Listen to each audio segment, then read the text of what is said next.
Hi. As we know, bad decisions in logistics technology can make or break companies and make or break careers.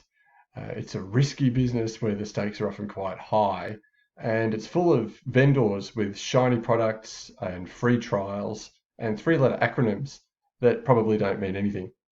My name is Marshall Hughes, and I'm a logistics technology professional. I've got over 25 years experience in working with companies and in companies, making logistics technology decisions, building software solutions, and working with transport companies and freight movers and companies in the supply chain. The goal of these videos and the mind map and the documents attached to it is to guide you through the process from should we build something or invest in something right through to deployment 2 or 3 years down the track. And the goal is that you remove as much of the risk as is realistically possible, look at all the different questions you should be asking, and make a good decision. We're going to do week 9, which is future proofing. This is your first video. You may want to go back to video 1 and just scan through the first few. Each week we tackle a different topic. This week, future proofing. So we'll jump right in like that. So future proofing is just a short one this week. And essentially what you're looking here is, are the people running your business in the future going to appreciate the work and time you put in now? Or are they going to reflect back that you were short-sighted and didn't take into account what's going on in the general environment and what the future might look like? And really what we're doing here is backside covering, perhaps. So future proofing essentially is what we're building or investing in for now has to work now, but also has to work for what is foreseeable down the track. So we'll look at some really quick touch points around software, around hardware, and even one about vendor stability. So I'll finish on that last. Software, we're looking at some really basic areas. The first one is scalability. So scalability is the ability to grow, for the software to grow with your company. So you might have 10 employees or 10 vehicles or 10 sites now. What happens if that doubles? What happens if that goes to 100 sites? Can that software grow with you? Will it work at that stage? So here, lots of vendors will say, yes, our software is scalable, but what they won't tell you is that if you try and dispatch with their software at 3 o'clock on a Friday on the last day of the financial year, the system's going to crash because it can't handle the volumes going through. So you just need to know that when you talk about scalability, when the vendor talks about scalability, they need to give you some idea of what the capacity is for the software to grow. Second one I'm going to touch on is support life. So it's great, it works now, that's fine. At the moment, it's June 2020 when we're having the discussion. What happens May 2023? Are we still going to be supported for this software? Are we going to be moved onto some sort of plan where it's no longer supported? Is the vendor going to continue to support that software? Are we perhaps coming to the end of life for that software? Am I buying something that's not going to last? So just looking at whether or not the support is going to be there in the future. And sometimes you have to look at the track record for the vendor as well. You know, Microsoft, for example, is still supporting Windows 7, I think, at the moment, even though that was released 20 years ago. So you need to look at those sort of things over the long term. Another one about software is version control. So it's fine to say that the software they've installed now works and will scale into the future. What happens if it doesn't? What happens if the hardware constraints of your company in the future mean that you can't go to version 5 because you aren't able to spend 55,000 bucks on a dozen new laptops and whatever else you might need? So what is the vendor going to do to support you as a company to ensure that the decisions you're making to purchase this software don't force you to go and do things down the track on other software? Also, a little bit there, are you dependent upon other hardware or software or things to run their software in the future? So if they're going to be running everything on brand X notebooks, is it only going to run on brand X notebooks? What happens if you decide in the future to invest in new technology, which is brand Y notebooks? Is the vendor's software still going to work on brand Y notebooks? And replacement software. This is simply as you go along, as the life of this software grows, is the entire package going to be available the whole time? Or has the vendor or the software designer built it on bits of other people's software, pulled in a bit of open source stuff to work, are you going to have to pay or work with them to rewrite big bunches of their software to enable it to continue to work in the future? So just it's around being wary, and a lot of this is trust, but you also need to look at the track record of the vendor and see whether or not they've got a history of being able to advance with their customers as their customers advance along. And if they can't, it's a real warning sign. So really quickly, hardware. Hardware is probably a little bit simpler to look at because stuff gets old and physical stuff needs to get replaced. But a few things to question around hardware. One is interoperability. So you've bought phone system Y and you've got network X within the premises. That's fine, they work together. What happens if you upgrade network X to network Z?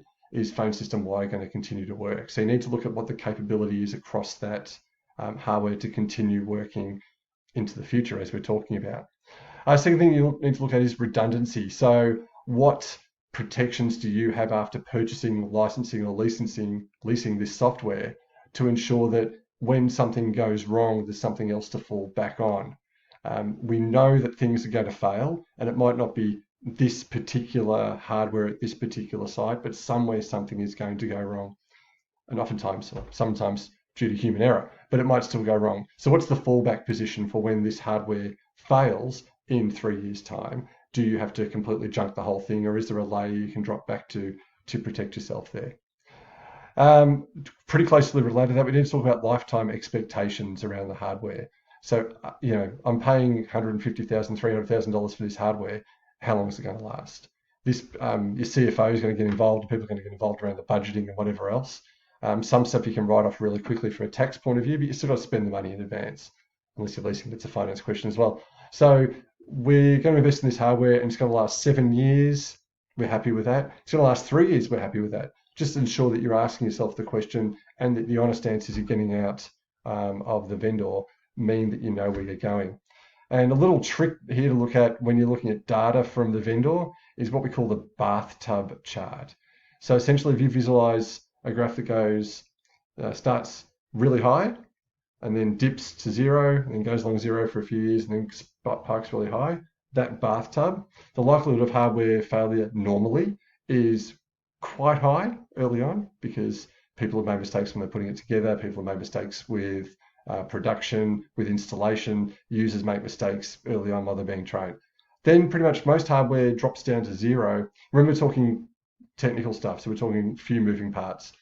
And then for a while, you should see no rate of failure. But towards the end of the lifetime, towards the end of perhaps planned obsolescence, there's going to be another spike in failures because stuff gets old and breaks.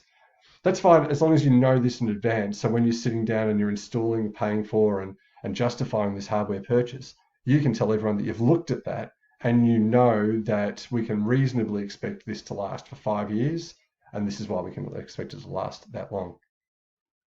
So hardware and software, pretty simple.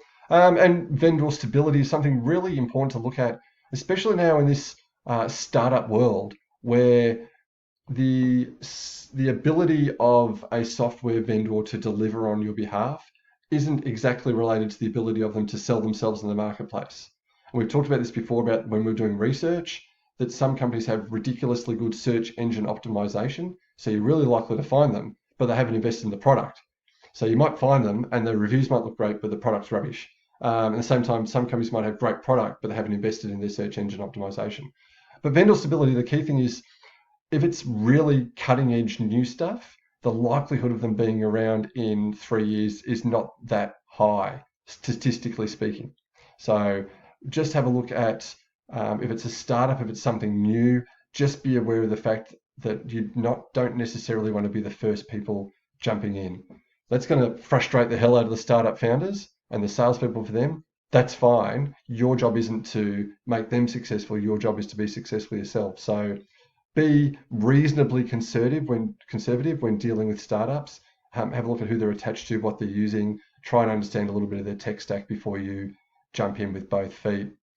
At the same time, dealing with an established player grants you nothing. Companies fail all the time. Companies change direction all the time. Companies make global strategic decisions to remove whole swathes of software from their portfolio because it's no longer financially viable for them. So even when looking at an established player, understand who you're working with, look at how they've dealt with previously with companies of your size. So when they give you their referrals, and the referrals are Toyota and Bosch, and maybe in Australia, Bunnings Hardware, that's great if you are comparable size to one of those. But if you're a company turning over 10, 15, $20 million a year, you're not comparable size to one of those. So how has this big global player dealt with companies of your size? And when companies of your size have become dependent upon them from software, how's that played out? You might need to do a bit of finance reading here, look into the balance sheet of the company as well. Are they stable? Are they just still burning someone else's money? And also from vendor stability point of view, just look at the partnerships that they've made.